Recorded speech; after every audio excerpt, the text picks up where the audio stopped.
Okay ವಿದ್ಯಾರ್ಥಿಗಳೇ, ಇವತ್ತು ನಾವು ನಮ್ಮ 9ನೇ ತರಗತಿಯ ಮೊದಲನೇ ಅಧ್ಯಾಯವಾಗಿರ್ತಕ್ಕಂಥ ನಮ್ಮ ಸಂವಿಧಾನ ಈ ಒಂದು ಘಟಕದ ಬಗ್ಗೆ ಚರ್ಚೆ ಮಾಡೋಣ. ಈ ಘಟಕದಿಂದ ನಮಗೆ ಏನು ಕಲಿಕಾಂಶಗಳು ತಿಳಿಲಿಕ್ಕೆ ಸಾಧ್ಯತೆ ಇದೆ ಅಂತೇಳಿದರೆ, ಸಂವಿಧಾನ ರಚನೆ, ಸಂವಿಧಾನದ ಪ್ರಸ್ತಾವನೆ, ಸಂವಿಧಾನದ ಕರಡು ಸಮಿತಿ ಬಗ್ಗೆ ಮತ್ತು ಸಂವಿಧಾನದ ಲಕ್ಷಣಗಳು ಮತ್ತು ಮೂಲಭೂತ ಹಕ್ಕುಗಳು, ಕರ್ತವ್ಯಗಳು, ರಾಜ್ಯ ನಿರ್ದೇಶಕ ತತ್ವಗಳು, ಈ ಎಲ್ಲ ಅಂಶಗಳನ್ನು ನಾವು ತಿಳಿಲಿಕ್ಕೆ ಸಾಧ್ಯತೆ ಇದೆ. ನೋಡಿ, ನಮ್ಮ ದೇಶವು ಸ್ವತಂತ್ರಾನಂತರ ಹಲವಾರು ಸವಾಲುಗಳನ್ನು ಎದುರಿಸಬೇಕಾಗ್ತದೆ. ಆ ಒಂದು ಸಮಯದಲ್ಲಿ ಏನು ಸಮಸ್ಯೆಗಳು ಎದುರಾದವು ಅಂತೇಳಿದರೆ, ಪಾಕಿಸ್ತಾನದಿಂದ ವಲಸೆ ಬಂದ ನಿರಾಶ್ರಿತರಿಗೆ ಪುನರ್ವಸತಿ ಕಲ್ಪಿಸುವುದು.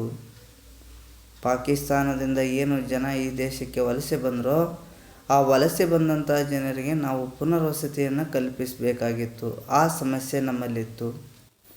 ಹಾಗೆಯೇ ವಿಲೀನೀಕರಣ, ಸಂಸ್ಥಾನಗಳ ವಿಲೀನೀಕರಣ ಮಾಡಿಕೊಳ್ಬೇಕಾಗಿತ್ತು. 552 ಸಂಸ್ಥಾನಗಳೇನಿದ್ವೋ ಆ ಸಂಸ್ಥಾನಗಳನ್ನು ಭಾರತದ ಒಕ್ಕೂಟಕ್ಕೆ ವಿಲೀನ ಮಾಡಿಕೊಳ್ಬೇಕಾದಂಥ ಒಂದು ಸಮಸ್ಯೆ ಇತ್ತು.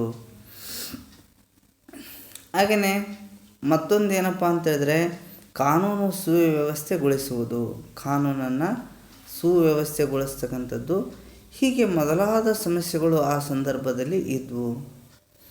ಹೀಗೆ ಈ ಒಂದು ಸಂಸ್ಥಾನಗಳ ವಿಲೀನೀಕರಣವನ್ನು, ಈ ಕೆಲಸವನ್ನು ಅತ್ಯಂತ ಯಶಸ್ವಿಯಾಗಿ ಮಾಡಿದರು ಯಾರಪ್ಪ ಅಂತೇಳಿದರೆ, ಸರ್ದಾರ್ ವಲ್ಲಭಭಾಯಿ ಪಟೇಲ್ರವರು. ಅವರು ಈ ಒಂದು ಸಂಸ್ಥಾನಗಳನ್ನು ವಿಲೀನೀಕರಣ ಮಾಡ್ತಕ್ಕಂಥ ಒಂದು ಕೆಲಸವನ್ನು ಮಾಡ್ತಾರೆ. ನಂತರ ಮುಂದೆ ನಮಗೆ ಮತ್ತೊಂದು ಸಮಸ್ಯೆ ಏನು ಬಂತಪ್ಪ ಅಂತೇಳಿದರೆ, ದೇಶದ ಆಡಳಿತ ನಿರ್ವಹಣೆಗಾಗಿ ಕಾನೂನು ಅವಶ್ಯಕತೆ ಉದ್ಭವ ಆಗ್ತದೆ. ಕಾನೂನಿನ ಅವಶ್ಯಕತೆ ಮತ್ತು ಸಂವಿಧಾನ ರಚನೆಯಂತಹ ಸವಾಲುಗಳು ಇನ್ನು ಎದುರಾಗ್ತವೆ. ಆ ಸವಾಲನ್ನು ಎದುರಿಸುವುದಕ್ಕಾಗಿ ಈ ದೇಶಕ್ಕೆ ಒಂದು ಸಂವಿಧಾನವನ್ನು ರಚನೆ ಮಾಡಬೇಕು ಅಂತಕ್ಕಂಥ ಒಂದು ಪ್ರಯತ್ನ ಆಗ್ತದೆ. ಆ ಹಿನ್ನೆಲೆಯಲ್ಲಿ ಈ ದೇಶಕ್ಕೆ ಒಂದು ಸಂವಿಧಾನವನ್ನು ರಚಿಸ್ತಕ್ಕಂಥ ಒಂದು ಪ್ರಯತ್ನಗಳು ಈ ಸಂದರ್ಭದಲ್ಲಿ ಆಗ್ತಕ್ಕಂಥದ್ದನ್ನು ನಾವು ಕಾಣ್ತಾ ಇದ್ದೇವೆ. ಹೀಗೆ ಈ ಒಂದು ಸಂವಿಧಾನ ರಚನೆಯನ್ನು ಮಾಡುವುದಕ್ಕಾಗಿ ಸಂವಿಧಾನ ರಚನಾ ಸಭೆ, ಭಾರತದ ಸಂವಿಧಾನ ರಚನಾ ಸಭೆ ಅಂತೇಳಿ ಈ ಒಂದು ಸಭೆಯನ್ನು ರಚನೆ ಮಾಡಲಾಗ್ತದೆ. ಒಂದು ರಾಷ್ಟ್ರದ ಮೂಲಭೂತ ಕಾನೂನನ್ನೇ ನಾವು ಸಂವಿಧಾನ ಅಂತೇಳಿ ಕರಿತೇವೆ. ಯಾವುದೇ ಒಂದು ರಾಷ್ಟ್ರದ ಮೂಲಭೂತ ಕಾನೂನು, ಆ ಮೂಲಭೂತ ಕಾನೂನನ್ನು ನಾವು ಸಂವಿಧಾನ ಅಂತೇಳಿ ಕರೆಯಲಾಗ್ತದೆ. ಈ ಸಂವಿಧಾನ ಆಡಳಿತ ವ್ಯವಸ್ಥೆಗೆ ಒಂದು ಚೌಕಟ್ಟನ್ನು ಏನು ಮಾಡ್ತದೆ, ಒದಗಿಸಿಕೊಡ್ತದೆ. ಈ ಸಂವಿಧಾನ ಅಂತಕ್ಕಂಥದ್ದು ಒಂದು ದೇಶದ ಆಡಳಿತ ವ್ಯವಸ್ಥೆಗೆ ಚೌಕಟ್ಟನ್ನು ಒದಗಿಸ್ಕೊಡ್ತಕ್ಕಂಥ ಕೆಲಸವನ್ನು ಮಾಡ್ತದೆ. ಹೀಗೆ ಈ ನಮ್ಮ ದೇಶಕ್ಕೆ ಸಂವಿಧಾನ ರಚನೆ ಮಾಡಬೇಕು ಅಂತಕ್ಕಂಥ ಈ ಒಂದು ಪ್ರಯತ್ನ ಸ್ವಾತಂತ್ರ್ಯ ಪೂರ್ವದಲ್ಲೇ ಆಗ್ತಾ ಇತ್ತು. ಈ ಹಿನ್ನೆಲೆಯಲ್ಲಿ ಸಂವಿಧಾನ ರಚನೆಗೆ ಸಂಬಂಧಿಸಿದಂತೆ 1928ರಲ್ಲಿ ಮೋತಿಲಾಲ್ ನೆಹರು ಸಮಿತಿ ಶಿಫಾರಸನ್ನು ಮಾಡ್ತದೆ. ನಂತರ 1931ರ ರಾಷ್ಟ್ರೀಯ ಕಾಂಗ್ರೆಸ್ನ ಕರಾಚಿ ಅಧಿವೇಶನದ ನಿರ್ಣಯಗಳು ಕೂಡ ಈ ಒಂದು ಸಂವಿಧಾನದ ರಚನೆಗೆ ಏನಾಗಿದ್ವು, ಪ್ರೇರಕ ಆಗಿದ್ವು. ನಂತರ ಮುಂದೆ ಸಂವಿಧಾನ ರಚನೆ ಮಾಡಲಿಕ್ಕೆ ಕ್ಯಾಬಿನೆಟ್ ಆಯೋಗ ಕೂಡ ಏನು ಮಾಡ್ತದೆ, ಶಿಫಾರಸನ್ನು ಮಾಡ್ತದೆ. ಹೀಗೆ ಇವೆಲ್ಲ ಶಿಫಾರಸುಗಳ ಹಿನ್ನೆಲೆಯಲ್ಲಿ ಈ ದೇಶಕ್ಕೆ 1946ರಲ್ಲಿ ಸಂವಿಧಾನ ರಚನಾ ಸಭೆಯನ್ನು ರಚಿಸಲಾಯಿತು. ಈ ಒಂದು ಸಂವಿಧಾನ ರಚನಾ ಸಭೆಯಲ್ಲಿ ಎಷ್ಟು ಸದಸ್ಯರಿದ್ರಪ್ಪ ಅಂತೇಳಿದರೆ 389 ಸದಸ್ಯರನ್ನು ಹೊಂದಿತ್ತು. ಈ ಸಂವಿಧಾನ ರಚನಾ ಸಭೆ ಎಷ್ಟು ಸದಸ್ಯರನ್ನು ಹೊಂದಿತ್ತು ಅಂತೇಳಿದರೆ 389 ಸದಸ್ಯರನ್ನು ಹೊಂದಿತ್ತು. ಇದರಲ್ಲಿ 296 ಸದಸ್ಯರು ಬ್ರಿಟಿಷ್ ಭಾರತದಿಂದ ಆಯ್ಕೆಯಾಗಿದ್ದರೆ 93 ಸದಸ್ಯರು ದೇಶೀಯ ಸಂಸ್ಥಾನಗಳಿಂದ ಆಯ್ಕೆ ಆಗ್ತಾಯಿದ್ರು. ಹೀಗೆ 89 ಸದಸ್ಯರನ್ನು ಪ್ರಾರಂಭದಲ್ಲಿ ಈ ಒಂದು ಸಂವಿಧಾನ ರಚನಾ ಸಭೆ ಹೊಂದಿತ್ತು. ನಂತರ ಸ್ವತಂತ್ರಾನಂತರ ದೇಶ ವಿಭಾಗ ಆದಮೇಲೆ ಈ ಒಂದು ಸಂವಿಧಾನ ರಚನಾ ಸಭೆ ಎಷ್ಟು ಸದಸ್ಯರನ್ನು ಹೊಂದಿತ್ತಪ್ಪ ಅಂತೇಳಿದರೆ 299 ಸದಸ್ಯರನ್ನು ಹೊಂದಿತ್ತು. ಹೀಗೆ ಈ 299 ಸದಸ್ಯರಲ್ಲಿ ನಮ್ಮ ಮೈಸೂರು ಸಂಸ್ಥಾನದಿಂದ 7 ಜನ ಸದಸ್ಯರೇನಾಗಿದ್ದರು, ನಾಮಕರಣ ಹೊಂದಿದ್ರು. ಹೀಗೆ ಈ ರೀತಿ ಸಂವಿಧಾನ ರಚನಾ ಸಭೆ ಸದಸ್ಯರನ್ನು ಹೊಂದಿತ್ತು. ನಂತರ ಸಂವಿಧಾನ ರಚನಾ ಸಭೆಯ ಪ್ರಥಮ ಅಧಿವೇಶನ 1946 ಡಿಸೆಂಬರ್ 9ರಂದು ನಡೆಯುತ್ತದೆ. ಸಂವಿಧಾನ ರಚನಾ ಸಭೆಯ ಪ್ರಥಮ ಅಧಿವೇಶನ 1946 ಡಿಸೆಂಬರ್ 9ರಂದು ಈ ಸಂವಿಧಾನ ರಚನಾ ಸಭೆಯ ಮೊದಲ ಅಧಿವೇಶನ ನಡೀತದೆ. ಈ ಒಂದು ಮೊದಲ ಅಧಿವೇಶನದ ಅಧ್ಯಕ್ಷತೆಯನ್ನು ಯಾರು ವಹಿಸ್ಕೊಂಡಿದ್ರಪ್ಪ ಅಂತೇಳಿದರೆ ಸಚ್ಚಿದಾನಂದ ಸಿನ್ಹಾ ಅವರು. ಸಂವಿಧಾನ ರಚನಾ ಸಭೆಯ ಅಧ್ಯಕ್ಷತೆಯನ್ನು ಯಾರು ವಹಿಸ್ಕೊಂಡಿದ್ರು, ಸಚ್ಚಿದಾನಂದ ಸಿನ್ಹಾ. ಇವರು ಹಂಗಾಮಿ ಅಧ್ಯಕ್ಷರಾಗಿ ಆ ಸಂದರ್ಭದಲ್ಲಿ ಅಧ್ಯಕ್ಷತೆಯನ್ನು ವಹಿಸ್ಕೊಳ್ತಾರೆ.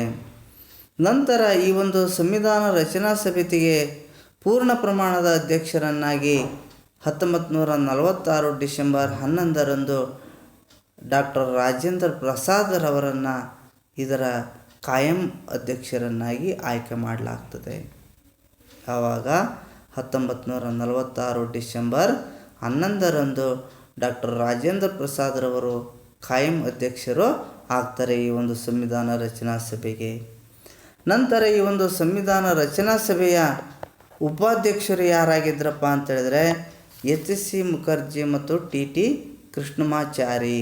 ಎಚ್.ಸಿ. ಮುಖರ್ಜಿ ಮತ್ತು ಟಿ.ಟಿ. ಕೃಷ್ಣಮಾಚಾರಿ ಅವರು ಈ ಒಂದು ಸಂವಿಧಾನ ರಚನಾ ಸಭೆಯಲ್ಲಿ ಉಪಾಧ್ಯಕ್ಷರಾಗಿ ಸೇವೆಯನ್ನು ಸಲ್ಲಿಸಿದ್ದಾರೆ.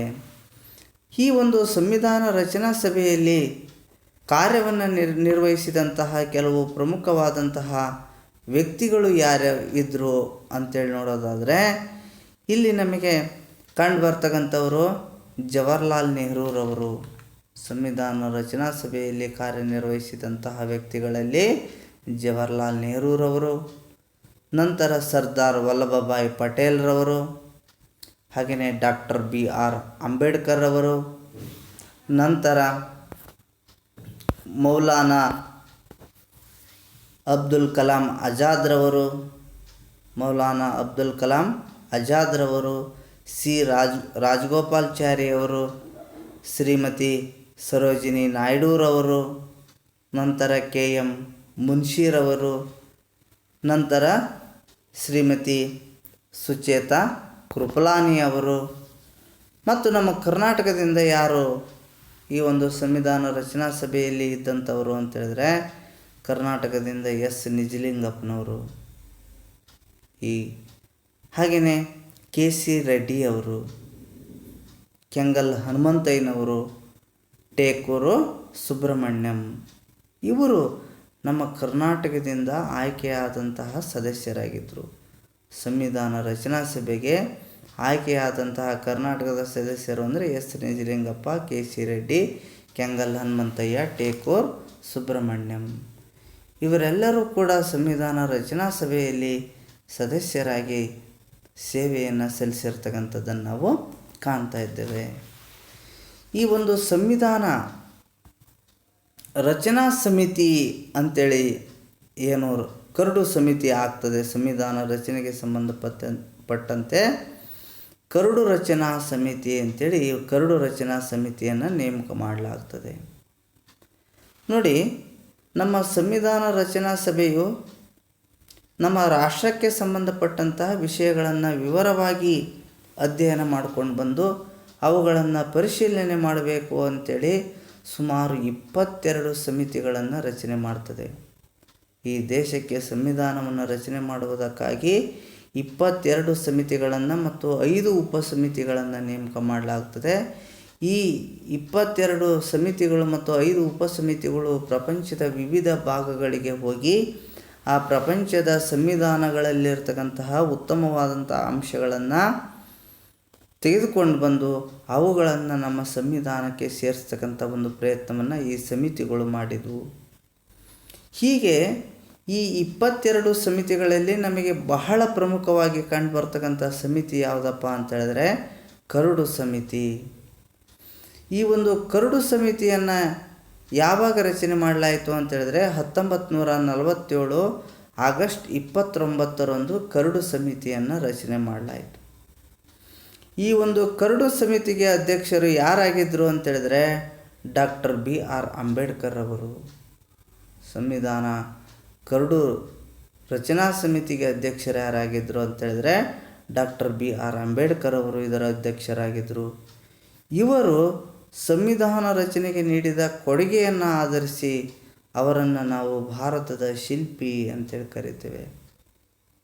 ಸಂವಿಧಾನ ಕರಡು ಸಮಿತಿಯ ಅಧ್ಯಕ್ಷರೇನಾಗಿದ್ದರೋ ಈ ಒಂದು ಕರಡು ಸಮಿತಿಯ ಅಧ್ಯಕ್ಷರಾಗಿದ್ದು ಇವರು ಏನು ಈ ಒಂದು 22 ಸಮಿತಿಗಳು 5 ಉಪಸಮಿತಿಗಳಿದ್ವೋ ಅವೆಲ್ಲವುಗಳು ತಂದಂತಹ ವರದಿಯನ್ನು ಅಂದರೆ ವಿಸ್ತೃತವಾದಂತಹ ಒಂದು ವರದಿಯನ್ನು ಏನು ಮಾಡಿದ್ವಿ ಸಮಿತಿಗಳು ತಂದಿದ್ವು.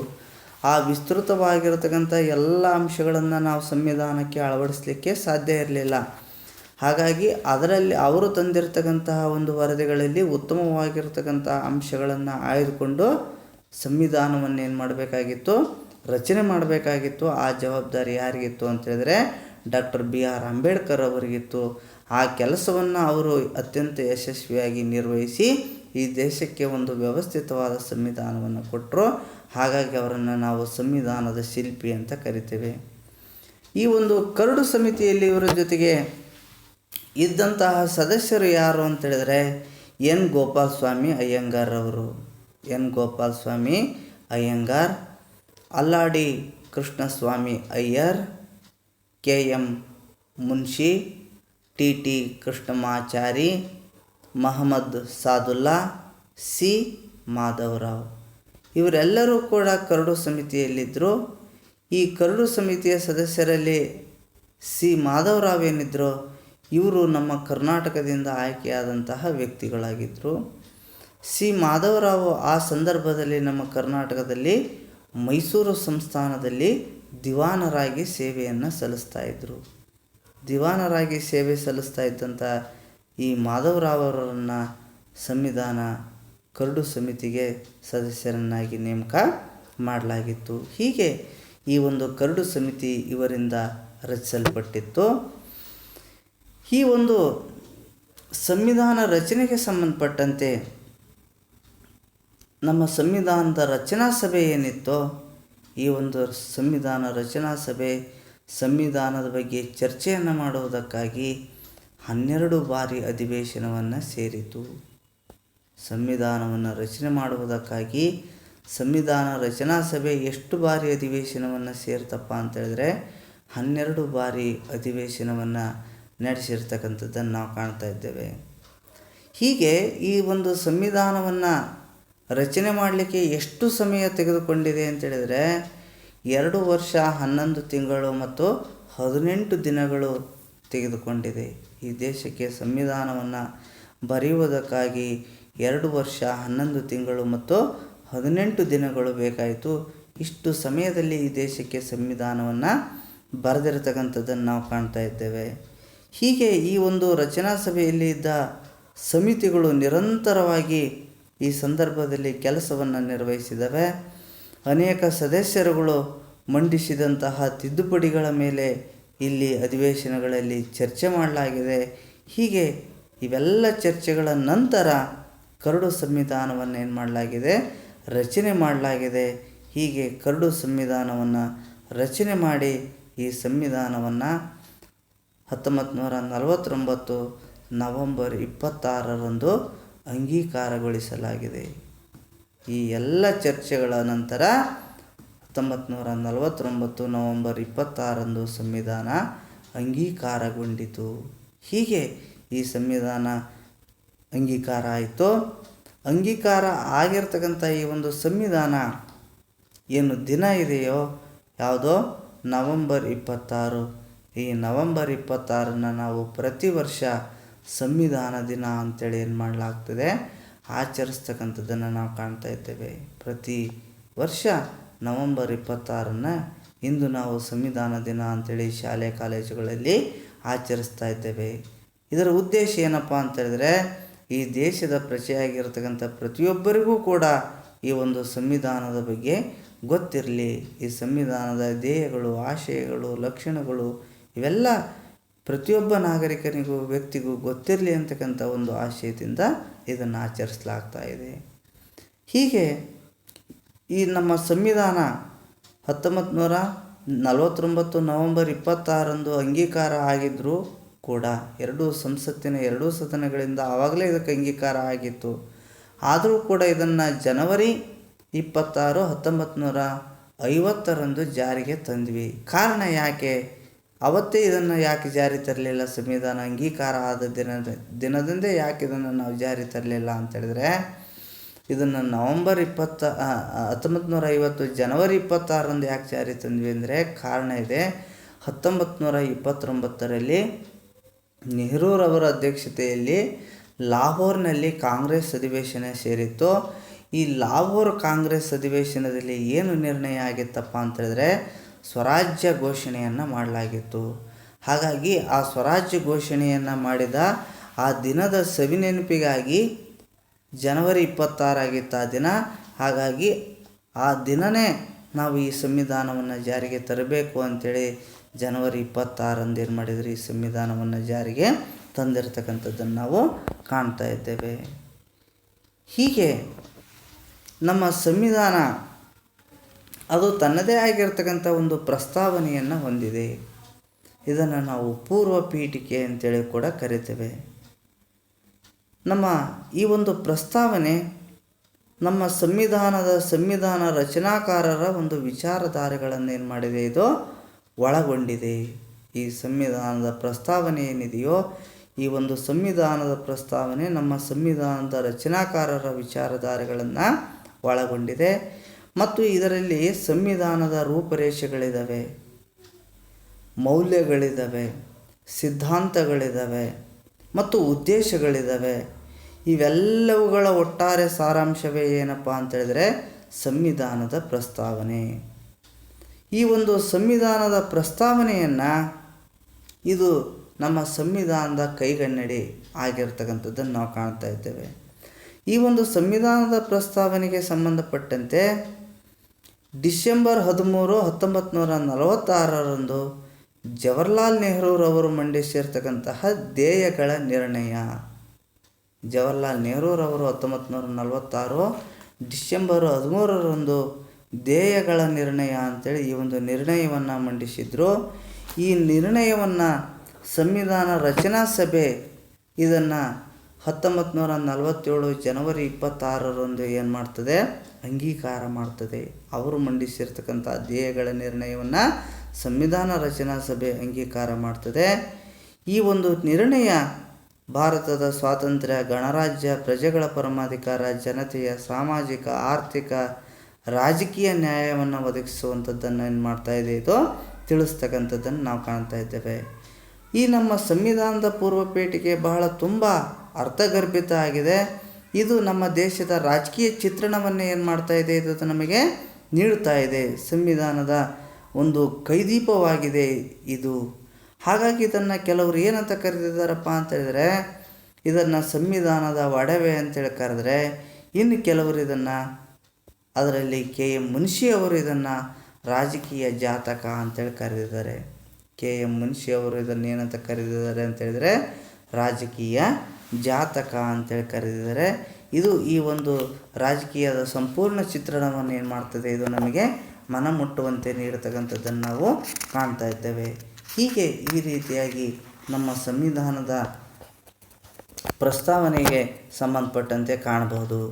ನೋಡಿ, ಈ ಒಂದು ಸಂವಿಧಾನದ ಪ್ರಸ್ತಾವನೆ ಏನು ವಿಷಯಗಳನ್ನು ಒಳಗೊಂಡಿದೆ ಅಂತೇಳಿ ನಾವು ಒಂದು ಸಾರಿ ಅದರ ಬಗ್ಗೆ ಓದೋದಾದರೆ ನೋಡಿ, ನಮ್ಮ ಭಾರತದ ಸಂವಿಧಾನದ ಪ್ರಸ್ತಾವನೆ ಏನು ವಿಚಾರಧಾರೆ ಒಳಗೊಂಡಿದೆ ಅಂದರೆ, ಭಾರತದ ಪ್ರಜೆಗಳಾದ ನಾವು ಭಾರತವನ್ನು ಒಂದು ಪರಮಾಧಿಕಾರದ ಸಮಾಜವಾದಿ, ಸರ್ವಧರ್ಮ ಸಮನ್ವಯ ಅಂದರೆ ಜಾತ್ಯತೀತ, ಸರ್ವಧರ್ಮ ಸಮನ್ವಯ ಪ್ರಜಾಸತ್ತಾತ್ಮಕ ಗಣರಾಜ್ಯವಾಗಿ ರಚಿಸಲು ಹಾಗೂ ಅದರ ಸಮಸ್ತ ನಾಗರಿಕರಿಗೆ ಸಾಮಾಜಿಕ, ಆರ್ಥಿಕ ಮತ್ತು ರಾಜಕೀಯ ನ್ಯಾಯ ಹಾಗೂ ವಿಚಾರ, ಅಭಿವ್ಯಕ್ತಿ, ವಿಶ್ವಾಸ, ಧರ್ಮಶ್ರದ್ಧೆ ಮತ್ತು ಉಪಾಸನಾ ಸ್ವಾತಂತ್ರ್ಯ, ಸ್ಥಾನಮಾನ ಮತ್ತು ಅವಕಾಶ ಹಾಗೂ ಸಮಾನತೆ ದೊರೆಯುವಂತೆ ಮಾಡಲು ಮತ್ತು ವ್ಯಕ್ತಿ ಗೌರವವನ್ನು, ರಾಷ್ಟ್ರದ ಏಕತೆಯನ್ನು ಹಾಗೂ ಅಖಂಡತೆಯನ್ನು ಮೂಡಿಸಿ ಎಲ್ಲರಲ್ಲಿಯೂ ಭ್ರಾತೃತ್ವ ಭಾವನೆಯನ್ನು ಬೆಳಗುವಂತೆ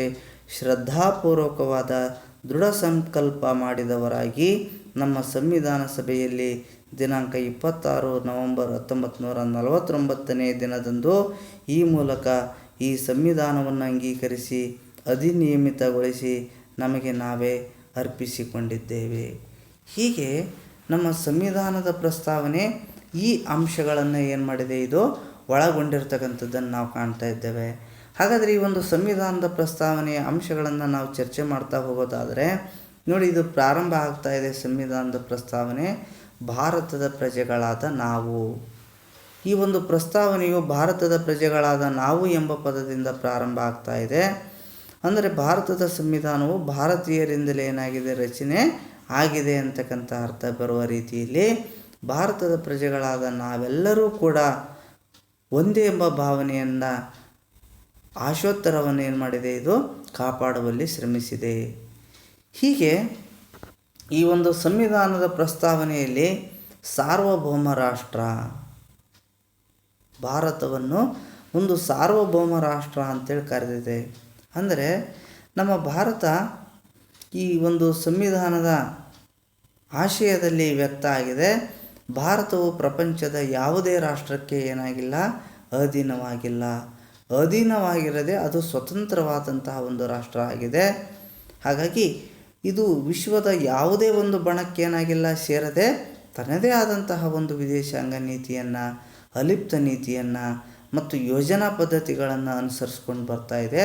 ಹಾಗಾಗಿ ಇದು ಒಂದು ಸಾರ್ವಭೌಮ ರಾಷ್ಟ್ರ. ಮತ್ತು ಇದು ಆಂತರಿಕವಾಗಿ ಆಗಲಿ ಮತ್ತು ಬಾಹ್ಯವಾಗಿ ಆಗಲಿ ಯಾರ ಒಂದು ನಿಯಂತ್ರಣಕ್ಕೆ ಒಳಗಾಗದೆ ಏನಾಗಿದೆ, ಇದು ಸ್ವತಂತ್ರವಾಗಿದೆ ಅಂತಕ್ಕಂಥ ಅರ್ಥ ಬರುವ ಹಿನ್ನೆಲೆಯಲ್ಲಿ ಇದನ್ನು ಒಂದು ಸಾರ್ವಭೌಮ ರಾಷ್ಟ್ರ ಅಂಥೇಳಿ ನಮ್ಮ ಪ್ರಸ್ತಾವನೆ ಹೊಗಳಿದೆ. ನಂತರ ಸಮಾಜವಾದ, ಮತ್ತೊಂದು ಯಾವುದೋ ಸಮಾಜವಾದ. ನೋಡಿ, ಭಾರತವನ್ನು ಸುಖಿ ರಾಜ್ಯ ಮತ್ತು ಸಮಾಜವಾದಿ ರಾಷ್ಟ್ರವನ್ನಾಗಿ ಮಾಡುವುದು ನಮ್ಮ ಸಂವಿಧಾನದ ಪ್ರಧಾನವಾದಂಥ ಒಂದು ಗುರಿಯಾಗಿದೆ. ಈ ದೇಶವನ್ನು ಸಮಾಜವಾದಿ, ಸುಖಿ ರಾಷ್ಟ್ರವನ್ನಾಗಿ ಮಾಡ್ತಕ್ಕಂಥದ್ದು ನಮ್ಮ ಸಂವಿಧಾನದ ಗುರಿಯಾಗಿದೆ. ಈ ಸಮಾಜವಾದಿ ತತ್ವಗಳನ್ನು ಪ್ರಜಾಪ್ರಭುತ್ವದ ಮೂಲಕ ಜಾರಿಗೆ ತರಲಿಕ್ಕೆ ಸಾಧ್ಯ ಅಂತಕ್ಕಂಥದ್ದು ನಮ್ಮ ಸಂವಿಧಾನದ ಆಶಯ. ಹಾಗಾಗಿ ಈ ಹಿನ್ನೆಲೆಯಲ್ಲಿ ಈ ಒಂದು ಸಮಾಜವಾದಿ ಅಂತಕ್ಕಂಥ ಪದವನ್ನು ನಮ್ಮ ಸಂವಿಧಾನದ 42ನೇ ತಿದ್ದುಪಡಿಯ ಮೂಲಕ 76ರಲ್ಲಿ ಈ ಒಂದು ಸಮಾಜವಾದ ಎಂತಕ್ಕಂಥ ಪದವನ್ನು ಸೇರ್ಪಡೆ ಮಾಡಲಾಗಿದೆ. ನಂತರ ಜಾತ್ಯತೀತ ರಾಷ್ಟ್ರ. ಭಾರತ ಒಂದು ಜಾತ್ಯತೀತ ರಾಷ್ಟ್ರ. ಭಾರತವು ಯಾವುದೇ ಮತವನ್ನು ರಾಷ್ಟ್ರೀಯ ಮತವನ್ನಾಗಿ ಏನು ಮಾಡಿಲ್ಲ, ಇದು ಅಂಗೀಕರಿಸಿಲ್ಲ. ಮತ್ತು ಎಲ್ಲ ಧರ್ಮಗಳನ್ನು, ಸರ್ವ ಧರ್ಮಗಳನ್ನು ಸಮಾನವಾಗಿ ಕಾಣ್ತಕ್ಕಂಥ ಒಂದು ಧ್ಯೇಯವನ್ನು ಏನು ಮಾಡಿದೆ, ಭಾರತ ಹೊಂದಿದೆ. ಹಾಗಾಗಿ ಇದು ಯಾವುದೇ ಒಂದು ಮತವನ್ನು ರಾಷ್ಟ್ರೀಯ ಮತವನ್ನಾಗಿ ಅಂಗೀಕಾರ ಮಾಡಿಲ್ಲ. ಹೀಗಾಗಿ ಭಾರತ ಒಂದು ಮತ ನಿರಪೇಕ್ಷ ರಾಷ್ಟ್ರ, ಅಂದರೆ ಜಾತ್ಯತೀತ ರಾಷ್ಟ್ರ ಅಂಥೇಳಿ ನಾವು ಕರಿತಾ ಇದ್ದೇವೆ. ಇದನ್ನು ಕೂಡ 1976ರಲ್ಲಿ 42ನೇ ತಿದ್ದುಪಡಿ ಮೂಲಕ ನಾವು ಸೇರ್ಪಡೆ ಮಾಡಿದ್ದೇವೆ. ನಂತರ ಪ್ರಜಾಸತ್ತಾತ್ಮಕ ಗಣರಾಜ್ಯ, ಅಂದರೆ ಪ್ರಜಾಪ್ರಭುತ್ವದಲ್ಲಿ ಎಲ್ಲರ ಸುಖವನ್ನು ಸಾಧಿಸುವ ಜವಾಬ್ದಾರಿ ಯಾರ್ದಾಗಿದೆ, ಸರ್ಕಾರದ್ದಾಗಿದೆ. ಹೀಗೆ ಸರ್ಕಾರ ಈ ಒಂದು ಪ್ರಜಾಪ್ರಭುತ್ವದ ವ್ಯವಸ್ಥೆಯಡಿಯಲ್ಲಿ ಎಲ್ಲರಿಗೂ ಕೂಡ ಸೌಲಭ್ಯಗಳನ್ನು, ಅವಕಾಶಗಳನ್ನು, ಕಾನೂನುಗಳನ್ನು, ರಕ್ಷಣೆಯನ್ನು ಒದಗಿಸ್ತಕ್ಕಂಥ ಒಂದು ಜವಾಬ್ದಾರಿಯನ್ನು ಹೊಂದಿದೆ. ಮತ್ತು ನಮ್ಮ ಭಾರತದ ಪ್ರಧಾನಮಂತ್ರಿ ಆಗಿರ್ಬೋದು, ರಾಷ್ಟ್ರಪತಿ ಆಗಿರ್ಬೋದು, ಹೀಗೆ ಈ ಭಾರತದ ರಾಷ್ಟ್ರಪತಿಗಳನ್ನು ಪರೋಕ್ಷವಾಗಿ ಚುನಾವಣೆಯ ಮೂಲಕ ಆಯ್ಕೆ ಮಾಡುವುದರಿಂದ ಭಾರತದ ಒಂದು ಗಣರಾಜ್ಯ ರಾಷ್ಟ್ರವಾಗಿ ಇರತಕ್ಕಂಥದ್ದನ್ನು ನಾವು ಕಾಣ್ತಾ ಇದ್ದೇವೆ. ಹೀಗೆ ಭಾರತ ಒಂದು ಪ್ರಜಾಸತ್ತಾತ್ಮಕ ಗಣರಾಜ್ಯ ಆಗಿದೆ. ಇಲ್ಲಿ ಎಲ್ಲವೂ ಕೂಡ ಸಾರ್ವತ್ರಿಕ ಚುನಾವಣೆಯ ಮೂಲಕವಾಗಿ ಜನರೇ ಏನು ಮಾಡ್ತಾರೆ, ಜನಪ್ರತಿನಿಧಿಗಳನ್ನು ಆಯ್ಕೆ ಮಾಡ್ತಾರೆ. ಆ ಜನಪ್ರತಿನಿಧಿಗಳು 5 ವರ್ಷಗಳ ಅವಧಿಗೆ ಏನು ಮಾಡ್ತಾರೆ, ಅಧಿಕಾರವನ್ನು ಜನತೆಯ ಪರವಾಗಿ ನಡೆಸ್ತಕ್ಕಂಥದ್ದನ್ನು ನಾವು ಕಾಣ್ತಾ ಇದ್ದೇವೆ.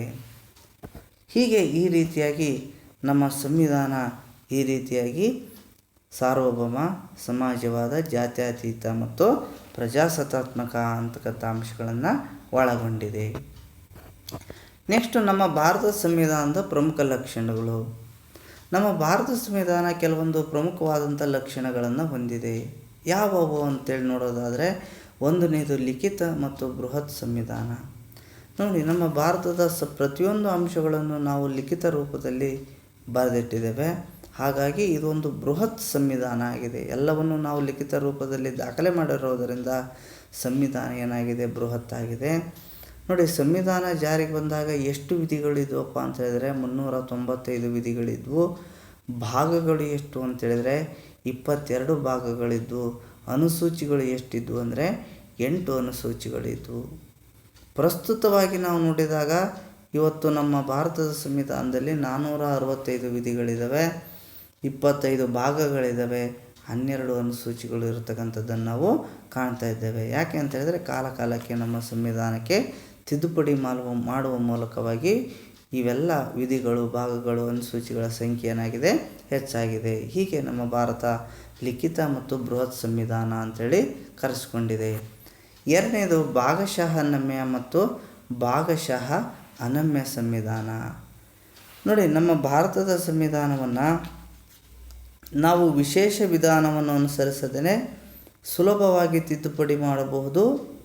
ಅದನ್ನು ನಾವು ನಮ್ಯ ಸಂವಿಧಾನ ಅಂತೇಳಿ ಕರಿತೇವೆ. ಮತ್ತು ನಮ್ಮ ಸಂವಿಧಾನದ ಕೆಲವು ಭಾಗಗಳನ್ನು ವಿಶೇಷ ವಿಧಾನಗಳನ್ನು ಅನುಸರಿಸಿ ಏನು ಮಾಡಬೇಕಾಗ್ತದೆ, ತಿದ್ದುಪಡಿ ಮಾಡಬೇಕಾಗ್ತದೆ. ಹಾಗಾಗಿ ಇದನ್ನು ನಾವು ಅನಮ್ಯ ಸಂವಿಧಾನ. ಹಾಗಾಗಿ ನಮ್ಮ ಭಾರತ ಇವೆರಡೂ ಅಂಶಗಳನ್ನು ಹೊಂದಿದೆ. ನಾವು ಸರಳವಾಗಿ ಸಂವಿಧಾನವನ್ನು ತಿದ್ದುಪಡಿ ಮಾಡಲಿಕ್ಕೆ ಸಾಧ್ಯತೆ ಇದೆ. ಹಾಗೆಯೇ ಕಠಿಣ ಮಾರ್ಗದ ಮೂಲಕವೂ ಕೂಡ ಸಂವಿಧಾನವನ್ನು ಏನು ಮಾಡಬೇಕಾಗ್ತದೆ, ತಿದ್ದುಪಡಿ ಮಾಡಬೇಕಾಗ್ತದೆ. ಹಾಗಾಗಿ ಇದು ಭಾಗಶಃ ನಮ್ಯ, ಭಾಗಶಃ ಅನಮ್ಯ ಅಂದು 2 ಅಂಶಗಳನ್ನು ಹೊಂದಿದೆ. ಅಮೇರಿಕದ ಸಂವಿಧಾನದಷ್ಟು ಕಠಿಣವಲ್ಲ ಮತ್ತು ಇಂಗ್ಲೆಂಡಿನ ಸಂವಿಧಾನದಷ್ಟು ಏನಿಲ್ಲ, ಇದು ಅಷ್ಟೊಂದು ಸುಲಭ ಇಲ್ಲ. ನೆಕ್ಸ್ಟು ಸಂಸದೀಯ ಸರ್ಕಾರ ಪದ್ಧತಿ. ನೋಡಿ, ಭಾರತ ಸಂಸದೀಯ ಸರ್ಕಾರ ಪದ್ಧತಿಯನ್ನು ಹೊಂದಿದೆ. ಇಲ್ಲಿ ಪ್ರಜೆಗಳಿಂದ ಆಯ್ಕೆಯಾದ ಸಂಸತ್ತು ಪರಮಾಧಿಕಾರವನ್ನು ಹೊಂದಿರ್ತದೆ ಮತ್ತು ಕೇಂದ್ರ ಮತ್ತು ರಾಜ್ಯಗಳಲ್ಲಿ ಕಾರ್ಯಾಂಗ ಮತ್ತು ಶಾಸಕಾಂಗದಿಂದ ರಚನೆಯಾಗಿರ್ತದೆ. ಈ ಒಂದು ಶಾಸಕಾಂಗಕ್ಕೆ ಹೆಚ್ಚು ಹೊಣೆಯಾಗಿರ್ತದೆ ಯಾವುದು, ಕಾರ್ಯಾಂಗ. ಈ ಒಂದು ಕಾರ್ಯಾಂಗ ಎಲ್ಲಿಯವರೆಗೆ ಶಾಸಕಾಂಗದ ವಿಶ್ವಾಸವನ್ನು ಹೊಂದಿರ್ತದೆಯೋ ಅಲ್ಲಿಯವರೆಗೆ ಏನು ಮಾಡ್ತದೆ, ಅಧಿಕಾರದಲ್ಲಿ ಇರ್ತದೆ. ಒಂದು ವೇಳೆ ಶಾಸಕಾಂಗದ ವಿಶ್ವಾಸವನ್ನು ಕಳೆದುಕೊಂಡು ಕೂಡಲೇ ಏನು ಮಾಡಬೇಕಾಗ್ತದೆ, ಕಾರ್ಯಾಂಗ ರಾಜೀನಾಮೆಯನ್ನು ನೀಡಬೇಕಾಗ್ತದೆ. ಹೀಗೆ ಈ ರೀತಿಯಾಗಿ ಕಾರ್ಯಾಂಗ ಶಾಸಕಾಂಗಕ್ಕೆ ಅಧೀನವಾಗಿರುವ ವ್ಯವಸ್ಥೆಯನ್ನು ನಾವು ಸಂಸದೀಯ ಸರ್ಕಾರ ಅಂತ ಕರಿತೇವೆ.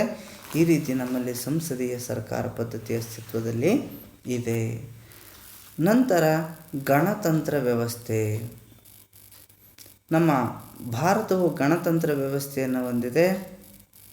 ಇಲ್ಲಿ ಪ್ರಜೆಗಳಿಂದ ಪರೋಕ್ಷವಾಗಿ ನಿಗದಿತ ಅವಧಿಗೆ ಆಯ್ಕೆಯಾದ ರಾಷ್ಟ್ರದ ಮುಖ್ಯಸ್ಥರನ್ನು ಹೊಂದಿರುತ್ತದೆ. ರಾಷ್ಟ್ರದ ಮುಖ್ಯಸ್ಥರು ನಿಗದಿತ ಅವಧಿಗೆ ಪರೋಕ್ಷವಾಗಿ ಚುನಾವಣೆ ಮೂಲಕ ಏನು ಮಾಡ್ತಾರೆ, ಆಯ್ಕೆ ಆಗ್ತಕ್ಕಂಥದ್ದನ್ನು ನಾವು ಕಾಣ್ತಾ ಇದ್ದೇವೆ. ಹೀಗೆ ಈ ಒಂದು ಪರೋಕ್ಷವಾಗಿ ಆಯ್ಕೆಯಾದಂತಹ ಈ ಒಂದು ರಾಷ್ಟ್ರಾಧ್ಯಕ್ಷರು ಈ ದೇಶದ ಸಂವಿಧಾನದ ಮುಖ್ಯಸ್ಥರಾಗಿರ್ತಾರೆ. ಈ ಮುಖ್ಯಸ್ಥರಾಗಿರ್ತಕ್ಕಂಥ ಇವರು ಈ ದೇಶದ ಆಡಳಿತವನ್ನು ನಡೆಸ್ಕೊಂಡು ಹೋಗ್ತಕ್ಕಂಥ ಒಂದು ಜವಾಬ್ದಾರಿಯನ್ನು ಹೊಂದಿರ್ತಾರೆ. ಹಾಗಾಗಿ ಭಾರತ ಒಂದು ಗಣತಂತ್ರ ವ್ಯವಸ್ಥೆ ಆಗಿದೆ. ನಂತರ ಸಂಯುಕ್ತ ಪದ್ಧತಿ. ಭಾರತದಲ್ಲಿ ಸಂಯುಕ್ತ ಪದ್ಧತಿ ಇದೆ. ಯಾಕೆ ಸಂಯುಕ್ತ ಪದ್ಧತಿಯನ್ನು ನಾವು ಅಳವಡಿಸ್ಕೊಂಡ್ವಿ ಅಂತೇಳಿದ್ರೆ, ಇಲ್ಲಿ ವಿವಿಧ ಭಾಷೆ, ಜಾತಿ, ಜನಾಂಗ ಮತ್ತು ವಿಶಾಲವಾದಂಥ ಭೂಪ್ರದೇಶ ಇತ್ತು. ಹಾಗಾಗಿ ಈ ಕಾರಣಗಳ ಹಿನ್ನೆಲೆಯಲ್ಲಿ ನಾವು ಸಂಯುಕ್ತ ಪದ್ಧತಿಗೆ ಅಳವಡಿಕೆ ಮಾಡಿಕೊಂಡಿದ್ದೇವೆ. ಈ ಒಂದು ಸಂಯುಕ್ತ ಪದ್ಧತಿಯಲ್ಲಿ ಕೇಂದ್ರ ಮತ್ತು ರಾಜ್ಯ ಸರ್ಕಾರಗಳ ನಡುವೆ ನಾವು ಸಂವಿಧಾನಾತ್ಮಕವಾಗಿ ಅಧಿಕಾರವನ್ನು ಏನು ಮಾಡಿದ್ದೇವೆ, ನಾವು ಹಂಚಿಕೆಯನ್ನು ಮಾಡಿದ್ದೇವೆ. ಹೀಗೆ ಈ ಒಂದು ಹಂಚಿಕೆಯನ್ನು ಮಾಡಿರತಕ್ಕಂಥ ಈ ವ್ಯವಸ್ಥೆಯನ್ನೇ ನಾವು ಸಂಯುಕ್ತ ಪದ್ಧತಿ ಅಂತೇಳಿ ಕರಿತೇವೆ. ಇಲ್ಲಿ ಈ ಒಂದು ಸಂಯುಕ್ತ ಪದ್ಧತಿಗೆ ಅನುಗುಣವಾಗಿ ಕೇಂದ್ರ ಪಟ್ಟಿಯಲ್ಲಿ 100 ವಿಷಯಗಳಿದ್ದಾವೆ, ರಾಜ್ಯ ಪಟ್ಟಿಯಲ್ಲಿ 61 ವಿಷಯಗಳಿವೆ, ಸಮವರ್ತಿ ಪಟ್ಟಿಯಲ್ಲಿ 52 ವಿಷಯಗಳಿವೆ. ಕೇಂದ್ರ ಪಟ್ಟಿಯಲ್ಲಿ ಬರ್ತಕ್ಕಂಥ 100 ವಿಷಯಗಳ ಮೇಲೆ ಕಾನೂನು ರೂಪಿಸ್ತಕ್ಕಂಥ ಅಧಿಕಾರ ಕೇಂದ್ರ ಸರ್ಕಾರಕ್ಕಿದೆ. ಉದಾಹರಣೆಗೆ ವಿಮಾನಯಾನ, ಗೃಹ, ಮಿಲಿಟರಿ, ಹೀಗೆ ವಿದೇಶಾಂಗ ವ್ಯವಹಾರ, ಇವೆಲ್ಲ ಇಂತಹ ವಿಷಯಗಳು ಪ್ರಮುಖವಾದಂಥ ವಿಷಯಗಳು ಕೇಂದ್ರಕ್ಕಿವೆ. ಹಾಗೆಯೇ ರಾಜ್ಯ ಪಟ್ಟಿಯಲ್ಲೂ ಕೂಡ ಏನಿದ್ದಾವೆ, ಇದಕ್ಕೂ ಕೂಡ ವಿಷಯಗಳಿದ್ದಾವೆ. ಭೂ ಸುಧಾರಣೆ ಸಂಬಂಧಪಟ್ಟಂತೆ ಆಗಿರ್ಬೋದು, ಆರೋಗ್ಯಕ್ಕೆ ಸಂಬಂಧಪಟ್ಟಂತೆ ಇರ್ಬೋದು, ಕೃಷಿ ಸಂಬಂಧಪಟ್ಟಂತೆ, ಹೀಗೆ ಈ ಥರದ ವಿಷಯಗಳು ರಾಜ್ಯ ಪಟ್ಟಿಯಲ್ಲಿದ್ದಾವೆ. ನಂತರ ಸಮವರ್ತಿ ಪಟ್ಟಿಯಲ್ಲಿ 52 ವಿಷಯ ಇದ್ದಾವೆ. ಈ ಸಮವರ್ತಿ ಪಟ್ಟಿಯಲ್ಲಿ ಬರ್ತಕ್ಕಂಥ ವಿಷಯಗಳ ಮೇಲೆ ಕಾನೂನು ರೂಪಿಸ್ತಕ್ಕಂಥ ಅಧಿಕಾರ ಕೇಂದ್ರ ಸರ್ಕಾರಕ್ಕೂ ಇದೆ ಮತ್ತು ರಾಜ್ಯ ಸರ್ಕಾರಕ್ಕೂ ಇದೆ. ಹೀಗೆ ಇವೆರಡೂ ಸರ್ಕಾರಗಳು ಕೂಡ ಈ ಒಂದು ಸಮವರ್ತಿ ಪಟ್ಟಿಯ ಮೇಲೆ ಏನು ಮಾಡ್ಬೋದು, ಕಾನೂನುಗಳನ್ನು ರೂಪಿಸಿ ಜಾರಿಗೆ ತರ್ತಕ್ಕಂಥ ಅಧಿಕಾರ ಹೊಂದಿದ್ದಾವೆ. ಉದಾಹರಣೆಗೆ ಶಿಕ್ಷಣ ಅಂತಕ್ಕಂಥದ್ದು ಇವತ್ತು ನಾವು ಸಮವರ್ತಿ ಪಟ್ಟಿಯಲ್ಲಿ ಕಾಣ್ತಾ ಇದ್ದೇವೆ. ಹೀಗೆ ಈ ರೀತಿಯಾಗಿ ನಮ್ಮ ಭಾರತ ಸಂಯುಕ್ತ ಸರ್ಕಾರ ಪದ್ಧತಿಯನ್ನು ಹೊಂದಿದೆ. ನಂತರ ಮೂಲಭೂತ ಹಕ್ಕುಗಳು. ನಮ್ಮ ಸಂವಿಧಾನದ 3ನೇ ಭಾಗದ 12ರಿಂದ 35ನೇ ವಿಧಿಗಳಲ್ಲಿ 6 ಮೂಲಭೂತ ಹಕ್ಕುಗಳಿವೆ. ನಮ್ಮ ಸಂವಿಧಾನದ 12ರಿಂದ 35ನೇ ವಿಧಿಗಳೇನಿದವೋ ಆ ವಿಧಿಗಳಲ್ಲಿ 6 ಮೂಲಭೂತ ಹಕ್ಕುಗಳಿದ್ದಾವೆ. ಮುಂದಿನ ಅಂಶದಲ್ಲಿ ನಾವು ಚರ್ಚೆ ಮಾಡೋಣ ಯಾವ್ಯಾವ 6 ಮೂಲಭೂತ ಹಕ್ಕುಗಳು ಅಂಥೇಳಿ. ಹೀಗೆ ನಮ್ಮ ಭಾರತದ ಸಂವಿಧಾನ 6 ಮೂಲಭೂತ ಹಕ್ಕುಗಳನ್ನು ಏನು ಮಾಡಿದೆಯಪ್ಪ ಅಂತೇಳಿದರೆ ಹೊಂದಿರತಕ್ಕಂಥದ್ದನ್ನು ನಾವು ಕಾಣ್ತಾ ಇದ್ದೇವೆ. ಈ ಮೂಲಭೂತ ಹಕ್ಕುಗಳನ್ನು ನಾವು ಯಾವ ಸಂವಿಧಾನದಿಂದ ಎರವಲು ಪಡ್ಕೊಂಡಿದ್ದೇವೆ ಅಂತೇಳಿದರೆ, ನಾವು ಅಮೇರಿಕಾ ಸಂವಿಧಾನದಿಂದ ಇವುಗಳನ್ನು ಎರವಲಾಗಿ ಪಡ್ಕೊಂಡಿದ್ದೇವೆ. ಹೀಗೆ ಈ ಒಂದು ಮೂಲಭೂತ ಹಕ್ಕುಗಳನ್ನು ಕೇಂದ್ರ ಸರ್ಕಾರ ಆಗಲಿ, ರಾಜ್ಯ ಸರ್ಕಾರ ಆಗಲಿ, ಯಾವುದೇ ಸರ್ಕಾರಗಳು ಇವುಗಳನ್ನು ಕಿತ್ಕೊಳ್ಳಿಕ್ಕೆ ಅವಕಾಶ ಇಲ್ಲ. ಒಂದು ವೇಳೆ ಈ ಮೂಲಭೂತ ಹಕ್ಕುಗಳಿಗೆ ಧಕ್ಕೆ ಆದಾಗ ಇವುಗಳನ್ನು ರಕ್ಷಣೆ ಒದಗಿಸುವುದಕ್ಕಾಗಿ ನಮ್ಮಲ್ಲಿ ಏನಿದೆ ಅಂತೇಳಿದರೆ ಸುಪ್ರೀಂ ಕೋರ್ಟ್ ಇದೆ, ಹೈಕೋರ್ಟ್ಗಳಿದ್ದಾವೆ. ಈ ಹೈಕೋರ್ಟ್ಗಳು ಈ ಒಂದು ಮೂಲಭೂತ ಹಕ್ಕುಗಳಿಗೆ ಏನು ಮಾಡ್ತವೆ, ರಕ್ಷಣೆಯನ್ನು ಒದಗಿಸ್ತಕ್ಕಂಥ ಕೆಲಸವನ್ನು ಮಾಡ್ತವೆ. ನಂತರ 7ನೇದು ಮೂಲಭೂತ ಕರ್ತವ್ಯಗಳು. ನಮ್ಮ ಸಂವಿಧಾನದ 4ನೇ ಎ ಭಾಗದಲ್ಲಿ 51 ಎದಿಂದ 51 ಕೆವರೆಗೆ 11 ಮೂಲಭೂತ ಕರ್ತವ್ಯಗಳು ಇದ್ದಾವೆ. ಈ ಒಂದು ಮೂಲಭೂತ ಕರ್ತವ್ಯಗಳನ್ನು ನಾವು ಯಾವಾಗ ಸೇರಿಸಿದ್ದೇವೆ ಅಂತೇಳಿದರೆ 1976ರಲ್ಲಿ 42ನೇ ತಿದ್ದುಪಡಿಯ ಮೂಲಕ ಸೇರಿಸಲಾಗಿದೆ. ಈ ಮೂಲಭೂತ ಕರ್ತವ್ಯಗಳನ್ನು ನಾವು ಯಾವ ದೇಶದ ಸಂವಿಧಾನದಿಂದ ಪಡ್ಕೊಂಡಿದ್ದೇವೆ ಅಂತೇಳಿದರೆ ರಷ್ಯಾ ದೇಶದ ಸಂವಿಧಾನದಿಂದ ಪಡ್ಕೊಂಡಿದ್ದೇವೆ. ಪ್ರಾರಂಭದಲ್ಲಿ 10 ಮೂಲಭೂತ ಕರ್ತವ್ಯಗಳಿದ್ವು. ನಂತರ ಇವಾಗ 11 ಮೂಲಭೂತ ಕರ್ತವ್ಯಗಳಾಗಿದ್ದಾವೆ. ಆ 11ನೇ ಮೂಲಭೂತ ಕರ್ತವ್ಯಗಳನ್ನು ನಾವು ಸಂವಿಧಾನಕ್ಕೆ 62ನೇ ತಿದ್ದುಪಡಿಯ ಮೂಲಕ ಸೇರ್ಪಡೆ ಮಾಡಿದ್ದೇವೆ 2002ರಲ್ಲಿ. ಅದು ಯಾವುದು ಅಂತೇಳಿದರೆ 6ರಿಂದ 14 ವರ್ಷದ ಒಳಗಿನ ಮಕ್ಕಳಿಗೆ ಉಚಿತ ಮತ್ತು ಕಡ್ಡಾಯ ಶಿಕ್ಷಣವನ್ನು ನೀಡತಕ್ಕಂಥದ್ದು. ನೆಕ್ಸ್ಟು ರಾಜ್ಯ ನಿರ್ದೇಶಕ ತತ್ವಗಳು. ಇವು ಕೂಡ ಸಂವಿಧಾನದ 4ನೇ ಭಾಗದಲ್ಲಿ ಕಂಡುಬರ್ತಾ ಇದ್ದಾವೆ. ಈ ಒಂದು ರಾಜ್ಯ ನಿರ್ದೇಶಕ ತತ್ವಗಳನ್ನು ನಾವು ಐರಿಷ್ ಸಂವಿಧಾನದಿಂದ ಏನು ಮಾಡಿದ್ದೇವೆ, ಎರವಲು ಪಡೆಯಲಾಗಿದೆ. ಈ ಒಂದು ರಾಜ್ಯ ನಿರ್ದೇಶಕ ತತ್ವಗಳು ಸಾಮಾಜಿಕ ಸಮಾನತೆಯನ್ನು ಒದಗಿಸುವುದಕ್ಕಾಗಿ ಈ ಒಂದು ರಾಜ್ಯ ನಿರ್ದೇಶಕ ತತ್ವಗಳನ್ನು ಸಂವಿಧಾನದಲ್ಲಿ ಅಳವಡಿಕೆ ಮಾಡಲಾಗಿದೆ. ಈ ಒಂದು ಸರ್ಕಾರಗಳು ಜನರ ಒಂದು ಒಳಿತಿಗಾಗಿ ಈ ರಾಜ್ಯ ನಿರ್ದೇಶಕ ತತ್ವಗಳನ್ನು ಏನು ಮಾಡಬೇಕಾಗಿದೆ, ಕಡ್ಡಾಯವಾಗಿ ಇವುಗಳನ್ನು ಪಾಲನೆ ಮಾಡಬೇಕಾದಂಥದ್ದು ರಾಜ್ಯ ಸರ್ಕಾರಗಳ ಒಂದು ಜವಾಬ್ದಾರಿ ಆಗಿದೆ. ಯಾವುದೇ ಕಾರಣಕ್ಕೂ ಕೂಡ ಜನರಿಗೆ ಸಾಮಾಜಿಕ ನ್ಯಾಯವನ್ನು ಒದಗಿಸುವಲ್ಲಿ ಸರ್ಕಾರ ವಿಮುಖವಾಗಲಿಕ್ಕೇನಿಲ್ಲ, ಅವಕಾಶ ಇಲ್ಲ. ಸರ್ಕಾರ ಈ ಜನರ ಒಳಿತಿಗಾಗಿ ಏನೇನು ಕೆಲಸ ಕಾರ್ಯಗಳನ್ನು ನಿರ್ವಹಣೆ ಮಾಡಬೇಕು ಅಂತಕ್ಕಂಥ ಅಂಶ ಈ ಒಂದು ರಾಜ್ಯ ನಿರ್ದೇಶಕ ತತ್ವಗಳಲ್ಲಿ ಇರತಕ್ಕಂಥದ್ದನ್ನು ನಾವು ಕಾಣ್ತಾ ಇದ್ದೇವೆ. ನಂತರ 9ನೇದು ಸ್ವತಂತ್ರ ಮತ್ತು ಏಕೀಕೃತ ನ್ಯಾಯಾಂಗ ವ್ಯವಸ್ಥೆ. ನೋಡಿ, ನಮ್ಮ ಭಾರತದಲ್ಲಿ ಸ್ವತಂತ್ರ ಮತ್ತು ಏಕೀಕೃತ ನ್ಯಾಯಾಂಗ ವ್ಯವಸ್ಥೆ ಇದೆ. ಸ್ವತಂತ್ರ ಮತ್ತು ಏಕೀಕೃತ ನ್ಯಾಯಾಂಗ ವ್ಯವಸ್ಥೆ ಅಂದರೆ ನಮ್ಮ ದೇಶದಲ್ಲಿ ಸ್ವತಂತ್ರ ಇದೆ ನ್ಯಾಯಾಂಗ, ಸ್ವತಂತ್ರ ಯಾವುದೇ ಕಾರ್ಯಾಂಗ ಶಾಸಕಾಂಗಕ್ಕೆ ಏನಾಗಿಲ್ಲ, ಇದು ಅಧೀನವಾಗಿಲ್ಲ. ಇದು ಸ್ವತಂತ್ರವಾಗಿ ತನ್ನ ಕೆಲಸವನ್ನು ನಿರ್ವಹಿಸಲಿಕ್ಕೆ ನಮ್ಮ ಸಂವಿಧಾನ ಅವಕಾಶ ಮಾಡಿಕೊಟ್ಟಿದೆ. ಮತ್ತು ಏಕೀಕೃತ ನ್ಯಾಯಾಂಗ ವ್ಯವಸ್ಥೆ ಅಂದರೆ ಏಕೀಕೃತ ಒಂದೇ ಒಂದು ನ್ಯಾಯಾಂಗ ವ್ಯವಸ್ಥೆ, ಎಲ್ಲ ಇಡೀ ದೇಶಕ್ಕೆ ಒಂದೇ ತೆರನಾಗಿರತಕ್ಕಂಥ ನ್ಯಾಯಾಂಗ ವ್ಯವಸ್ಥೆಯನ್ನು ಹೊಂದಿದೆ. ಈ ಒಂದು ಪ್ರಜೆಗಳ ಹಕ್ಕುಗಳನ್ನು ರಕ್ಷಿಸಿ ನಿರ್ಭಯದಿಂದ ಕೆಲಸ ಮಾಡಲಿಕ್ಕೆ ನ್ಯಾಯಾಲಯಗಳು ಏನು ಮಾಡಿದ್ದಾವೆಪ್ಪ ಅಂತೇಳಿದರೆ ಸ್ವಾತಂತ್ರ್ಯವನ್ನು ಪಡ್ಕೊಂಡಿದ್ದಾವೆ. ಹೀಗೆ ಶಾಸಕಾಂಗ ಮತ್ತು ಕಾರ್ಯಾಂಗಗಳು ಈ ಒಂದು ನ್ಯಾಯಾಲಯದಲ್ಲಿ ಏನು ಮಾಡಲಿಕ್ಕೆ, ಹಸ್ತಕ್ಷೇಪವನ್ನು ಮಾಡಲಿಕ್ಕೆ ಏನಿಲ್ಲ, ಅವಕಾಶ ಇಲ್ಲ. ನಮ್ಮ ಭಾರತದಲ್ಲಿ ಸಂಯುಕ್ತ ವ್ಯವಸ್ಥೆ ಇದ್ದರೂ ಕೂಡ ನಾವು ಏಕೀಕೃತ ನ್ಯಾಯಾಂಗ ವ್ಯವಸ್ಥೆಯನ್ನು ಏನು ಮಾಡಿದ್ದೇವೆ, ಅಳವಡಿಕೆ ಮಾಡಿಕೊಂಡಿದ್ದೇವೆ. ಹಾಗಾಗಿ ನಮ್ಮ ಭಾರತದಲ್ಲಿ ಸರ್ವೋಚ್ಚ ನ್ಯಾಯಾಲಯ ಇದೆ. ಈ ಸರ್ವೋಚ್ಚ ನ್ಯಾಯಾಲಯ ದೇಶದ ಅತ್ಯುನ್ನತ ನ್ಯಾಯಾಲಯ ಆಗಿ ಕೆಲಸ ಮಾಡ್ತದೆ. ಅದರ ಅಡಿಯಲ್ಲಿ ಹೈಕೋರ್ಟ್ಗಳು ಮತ್ತು ಇತರ ಅಧೀನ ನ್ಯಾಯಾಲಯಗಳು ಏನು ಮಾಡ್ತವೆ, ಕೆಲಸವನ್ನು ನಿರ್ವಹಿಸ್ತವೆ. ಹಾಗಾಗಿ ಈ ಒಂದು ಭಾರತ ಸ್ವತಂತ್ರವಾದ ಮತ್ತು ಏಕೀಕೃತವಾದಂಥ ಒಂದು ನ್ಯಾಯಾಂಗ ವ್ಯವಸ್ಥೆಯನ್ನು ಹೊಂದಿದೆ. ನಂತರ ಏಕಪೌರತ್ವ. ನೋಡಿ, ನಮ್ಮ ಭಾರತದಲ್ಲಿ ಏಕಪೌರತ್ವ ವ್ಯವಸ್ಥೆ ಇದೆ.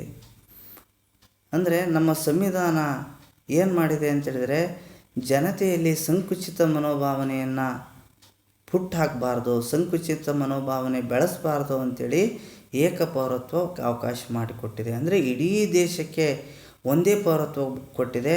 ಅವನು ಯಾವುದೇ ರಾಜ್ಯದಲ್ಲಿ ಜನಿಸಿದರೂ ಕೂಡ ಅವನಿಗೆ ಈ ದೇಶದ ಒಂದು ಪೌರತ್ವ ಸಿಗ್ತದೆ ಹೊರತು ಬೇರೆ ಯಾವುದೇ ರೀತಿಯಾಗಿ ಎರಡು ಪೌರತ್ವ ಅವನಿಗಿಲ್ಲ. ಆದರೆ ಅಮೇರಿಕಾದಂಥ ರಾಷ್ಟ್ರದಲ್ಲಿ ದ್ವಿಪೌರತ್ವ ಇದೆ. ಅಲ್ಲಿ ರಾಜ್ಯ ಪೌರತ್ವ ಅಂತೇಳಿ ಒಂದಿದ್ದರೆ ರಾಷ್ಟ್ರದ ಪೌರತ್ವ ಅಂಥೇಳಿ ಇನ್ನೊಂದಿರ್ತದೆ. ಆದರೆ ನಮ್ಮಲ್ಲಿ ಈ ಒಂದು ದ್ವಿಪೌರತ್ವವನ್ನು ಕೊಟ್ಟಿಲ್ಲ. ಅವನು ಯಾವುದೇ ರಾಜ್ಯದಲ್ಲಿ ವಾಸವಾಗಿದ್ದರೂ ಕೂಡ ಅವನಿಗೆ ಒಂದೇ ಒಂದು ಪೌರತ್ವ ಇರ್ತದೆ. ಹಾಗಾಗಿ ಭಾರತ ಏಕೀಕೃತ ಪೌರತ್ವ ವ್ಯವಸ್ಥೆಯನ್ನು ಹೊಂದಿರತಕ್ಕಂಥದ್ದನ್ನು ನಾವು ಕಾಣ್ತಾ ಇದ್ದೇವೆ. ಹೀಗೆ ಏಕಪೌರತ್ವ ವ್ಯವಸ್ಥೆ ನಮ್ಮಲ್ಲಿದೆ. ನಂತರ ವಯಸ್ಕ ಮತದಾನ ಪದ್ಧತಿ. ಮತ್ತೊಂದು ಏನಪ್ಪ ಅಂತೇಳಿದರೆ ವಯಸ್ಕ ಮತದಾನ ಪದ್ಧತಿ. ನಮ್ಮ ಭಾರತದಲ್ಲಿ 18 ವರ್ಷ ಮೇಲ್ಪಟ್ಟ ಎಲ್ಲ ಪ್ರಜೆಗಳಿಗೂ ಕೂಡ ಮತದಾನ ಹಕ್ಕನ್ನು ನೀಡಲಾಗಿದೆ. ವಯಸ್ಕ ಮತದಾನ ಅಂದರೆ 18 ವರ್ಷ ವಯಸ್ಸಾದಂತಹ ಎಲ್ಲ ವ್ಯಕ್ತಿಗಳಿಗೂ ಕೂಡ ಏನಿದೆ, ಇಲ್ಲಿ ಮತದಾನವನ್ನು ಮಾಡಲಿಕ್ಕೆ ಅವಕಾಶ ಇದೆ.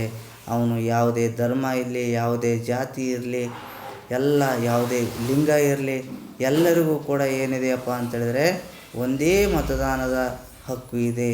ಹಾಗಾಗಿ ಭಾರತ ವಯಸ್ಕ ಮತದಾನ ಪದ್ಧತಿಗೆ ಅವಕಾಶ ಮಾಡಿಕೊಟ್ಟಿದೆ. 18 ವರ್ಷ ಮೇಲ್ಪಟ್ಟ ಎಲ್ಲರಿಗೂ ಕೂಡ ಯಾವುದೇ ತಾರತಮ್ಯವನ್ನು ಮಾಡದೇ ಅವರಿಗೆ ಮತದಾನದ ಹಕ್ಕನ್ನು ಕೊಟ್ಟಿರ್ತಕ್ಕಂಥದ್ದನ್ನು ನಾವು ಕಾಣ್ತಾ ಇದ್ದೇವೆ. ಪ್ರಾರಂಭದಲ್ಲಿ ಇದು ಎಷ್ಟಿತ್ತು, 21 ವರ್ಷ ಇತ್ತು ಮತದಾನದ ವಯಸ್ಸು. ಇದನ್ನು 1968ರಲ್ಲಿ ತಿದ್ದುಪಡಿ ಮಾಡಿ ಈ ಒಂದು ಮತದಾನದ ವಯಸ್ಸನ್ನು ಏನು ಮಾಡಲಾಗಿದೆಯಪ್ಪ ಅಂತೇಳಿದರೆ 18 ವರ್ಷಕ್ಕೆ ಇಳಿಸಿರ್ತಕ್ಕಂಥದ್ದನ್ನು ನಾವು ಕಾಣ್ತಾ ಇದ್ದೇವೆ. ಹೀಗೆ ವಯಸ್ಕ ಮತದಾನ ಪದ್ಧತಿ ನಮ್ಮಲ್ಲಿ ಅಸ್ತಿತ್ವದಲ್ಲಿ ಇದೆ. ನಂತರ ಮತ್ತೊಂದು ಏನಪ್ಪ ಅಂತೇಳಿದರೆ ದ್ವಿಸದನ ಶಾಸಕಾಂಗ. ನಮ್ಮ ಭಾರತದ ಶಾಸಕಾಂಗವನ್ನು ನಾವು ಸಂಸತ್ತು ಅಂತ ಕರಿತೇವೆ. ಈ ಒಂದು ಸಂಸತ್ತು ದ್ವಿಸದನ ಶಾಸಕಾಂಗವನ್ನು ಹೊಂದಿದೆ. ಆ ದ್ವಿಸದನ ಶಾಸಕಾಂಗದಲ್ಲಿ ನಾವು ರಾಜ್ಯಸಭೆಯನ್ನು ಮೇಲ್ಮನೆ ಅಂತೇಳಿ ಕರೆದರೆ, ಲೋಕಸಭೆಯನ್ನು ಏನು ಮಾಡ್ತಾ ಇದ್ದೇವೆ ನಾವು ಕೆಳಮನೆ ಅಂತೇಳಿ ಕರೆದಿದ್ದೇವೆ. ಹೀಗೆ ಲೋಕಸಭೆ ಮತ್ತು ರಾಜ್ಯಸಭೆ ಅಂತೇಳಿ ಎರಡು ಸದನಗಳನ್ನು ಏನು ಮಾಡಿದೆ ನಮ್ಮ ಸಂಸತ್ತು ಹೊಂದಿದೆ. ಯಾವುದೇ ಒಂದು ಕಾನೂನು ಪಾಸ್ ಆಗಬೇಕು ಅಂತೇಳಿದರೆ ಈ ಎರಡೂ ಸದನಗಳ ಒಂದು ಒಪ್ಪಿಗೆ ಬೇಕಾಗ್ತದೆ. ಈ ಎರಡೂ ಸದನಗಳ ಒಪ್ಪಿಗೆ ಇಲ್ಲದೆ ಯಾವುದೇ ಒಂದು ಕಾನೂನು ಅನುಷ್ಠಾನಕ್ಕೆ ಬರಲಿಕ್ಕೇನಿಲ್ಲ, ಸಾಧ್ಯತೆ ಇಲ್ಲ. ಹಾಗಾಗಿ ಭಾರತ ದ್ವಿಸದನ ಶಾಸಕಾಂಗವನ್ನು ಹೊಂದಿರತಕ್ಕಂಥದ್ದನ್ನು ನಾವು ಕಾಣ್ತಾ ಇದ್ದೇವೆ. ನಂತರ ಮತ್ತೊಂದು ಕೊನೆಯದಾಗಿ ಯಾವುದಪ್ಪ ಅಂತೇಳಿದರೆ ಪಕ್ಷ ಪದ್ಧತಿ. ನಮ್ಮ ಭಾರತದಲ್ಲಿ ಬಹುಪಕ್ಷ ಪದ್ಧತಿ ಇದೆ. ನಮ್ಮ ಭಾರತದಲ್ಲಿ ಬಹುಪಕ್ಷ ಪದ್ಧತಿ ಇದೆ. ಅಂದರೆ ಒಂದಕ್ಕಿಂತ ಎರಡಕ್ಕಿಂತ ಹೆಚ್ಚು ಪಕ್ಷಗಳು ನಮ್ಮಲ್ಲಿ ಅಸ್ತಿತ್ವದಲ್ಲಿದೆ. ಬಹುಪಕ್ಷ, ನೂರಾರು ಪಕ್ಷಗಳು ನಮ್ಮ ಭಾರತದಲ್ಲಿ ತಮ್ಮ ಅಸ್ತಿತ್ವವನ್ನು ಹೊಂದಿವೆ. ಯಾರು ಯಾವ ಬೇಕಾದರೂ ಕೂಡ ಏನು ಮಾಡ್ಬೋದು, ಪಕ್ಷವನ್ನು ಸ್ಥಾಪನೆ ಮಾಡ್ಬೋದು. ಆದರೆ ಅಮೇರಿಕಾ ಆ ಒಂದು ದೇಶದಲ್ಲಿ ದ್ವಿಪಕ್ಷೀಯ ಪದ್ಧತಿ ಮಾತ್ರ ಇದೆ. ಅಲ್ಲಿ ಕನ್ಸರ್ವೇಟಿವ್ ಮತ್ತು ಡೆಮಾಕ್ರೆಟಿಕ್ ಪಕ್ಷ ಮಾತ್ರ ರಿಪಬ್ಲಿಕ್ ಮತ್ತು ಡೆಮಾಕ್ರೆಟಿಕ್ ಪಾರ್ಟಿ ಮಾತ್ರ ಇದೆ. ಆದರೆ ನಮ್ಮ ಭಾರತದಲ್ಲಿ 2 ಪಕ್ಷ ಅಲ್ಲ, ಬಹುಪಕ್ಷ ಪದ್ಧತಿ ಇದೆ. ಭಾಳಷ್ಟು ಪಕ್ಷಗಳು ನಮ್ಮ ಭಾರತದಲ್ಲಿ ಅಸ್ತಿತ್ವದಲ್ಲಿದ್ದಾವೆ. ಉದಾಹರಣೆಗೆ ಕಾಂಗ್ರೆಸ್ ಇದೆ, BJP ಇದೆ, JDS ಇದೆ, ಅಣ್ಣಾ DMK ಇದೆ, ತೃಣಮೂಲ ಕಾಂಗ್ರೆಸ್ ಇದೆ, ಹೀಗೆ ಅಕಾಲಿದಳ ಇದೆ. ಹೀಗೆ ನಾವು ಪಟ್ಟಿ ಮಾಡ್ತಾ ಹೋದಾಗೆ ಸಾಕಷ್ಟು ಪಕ್ಷಗಳು ನಮ್ಮ ಭಾರತದಲ್ಲಿ ಅಸ್ತಿತ್ವದಲ್ಲಿ ಇರ್ತಕ್ಕಂಥದ್ದನ್ನು ನಾವು ಕಾಣ್ತಾ ಇದ್ದೇವೆ. ಹೀಗೆ ನಮ್ಮ ಭಾರತ ಬಹುಪಕ್ಷ ಪದ್ಧತಿಯನ್ನು ಹೊಂದಿರತಕ್ಕಂಥದ್ದನ್ನು ನಾವು ಕಾಣ್ತಾ ಇದ್ದೇವೆ. ಹೀಗೆ ಈ ಒಂದು ಬಹುಪಕ್ಷ ಪದ್ಧತಿ ಅಸ್ತಿತ್ವದಲ್ಲಿರುವಂಥ ಈ ಭಾರತದಲ್ಲಿ ಈ ಒಂದು ಸಾರ್ವತ್ರಿಕ ಚುನಾವಣೆಯಲ್ಲಿ ಎಲ್ಲ ಪಕ್ಷಗಳು ಭಾಗವಹಿಸ್ತವೆ. ಆದರೆ ಯಾವ ಪಕ್ಷ ಬಹುಮತವನ್ನು ಪಡ್ಕೊಳ್ತದೋ ಆ ಬಹುಮತ ಪಡೆದಂಥ ಪಕ್ಷ ಏನು ಮಾಡ್ತದೆ, ಅಧಿಕಾರವನ್ನು ಹಿಡಿತದೆ. ಅದನ್ನು ನಾವು ಆಳುವ ಪಕ್ಷ ಅಂತೇಳಿ ಕರಿತೇವೆ. ಯಾವ ಪಕ್ಷ ಅಧಿಕಾರವನ್ನು ಪಡೀಲಿಕ್ಕಾಗೋದಿಲ್ವೋ, ಅಂದರೆ ನಿರ್ದಿಷ್ಟ ಸ್ಥಾನಗಳನ್ನು ಯಾವ ಪಕ್ಷ ಪಡೆಯಲ್ಲೋ ಅದು ಅಧಿಕಾರವನ್ನು ಹೊಂದಲಿಕ್ಕೆ ಸಾಧ್ಯ ಇಲ್ಲ. ಅದು ವಿರೋಧ ಪಕ್ಷವಾಗಿ ಏನು ಮಾಡ್ತದೆ, ಕೆಲಸವನ್ನು ಮಾಡ್ತದೆ. ಹೀಗೆ ಈ ರೀತಿಯಾಗಿ ಪಕ್ಷ ಪದ್ಧತಿ ಇರತಕ್ಕಂಥದ್ದನ್ನು ನಾವು ಕಾಣ್ತೇವೆ. ಹೀಗೆ ಇಲ್ಲಿ ಈ ರೀತಿಯಾಗಿ ಇವತ್ತಿನ ತರಗತಿಯಲ್ಲಿ ನಾವು ನಮ್ಮ ಭಾರತದ ಸಂವಿಧಾನ ಹೇಗೆ ರಚನೆ ಆಯಿತು, ಆ ಸಂವಿಧಾನದ ರಚನೆಯಲ್ಲಿ ಯಾರ್ಯಾರು ಯಾವ್ಯಾವ ರೀತಿಯಾಗಿರ್ತಕ್ಕಂಥ ಒಂದು ಕೆಲಸವನ್ನು ನಿರ್ವಹಿಸಿ ದೇಶಕ್ಕೆ ಸಂವಿಧಾನವನ್ನು ಕೊಟ್ಟರು, ಮತ್ತು ನಮ್ಮ ಸಂವಿಧಾನದ ಪೂರ್ವ ಪೀಠಿಕೆ ಅಂದ್ರೇನು, ಅದು ಏನು ಅಂಶಗಳನ್ನು ಒಳಗೊಂಡಿದೆ, ಮತ್ತು ನಮ್ಮ ಭಾರತದ ಸಂವಿಧಾನ ಹೊಂದಿರತಕ್ಕಂತಹ ಲಕ್ಷಣಗಳು ಯಾವುವು, ಹೀಗೆ ಇಷ್ಟು ಅಂಶಗಳನ್ನು ನಾವು ಇಲ್ಲಿಯವರೆಗೆ ಚರ್ಚೆ ಮಾಡಿದ್ವಿ. ನಂತರ ಮುಂದಿನ ತರಗತಿಯಲ್ಲಿ ಉಳಿದ ಅಂಶಗಳನ್ನು ಚರ್ಚೆ ಮಾಡೋಣ. ಓಕೆ, ಧನ್ಯವಾದಗಳು, ನಮಸ್ಕಾರ.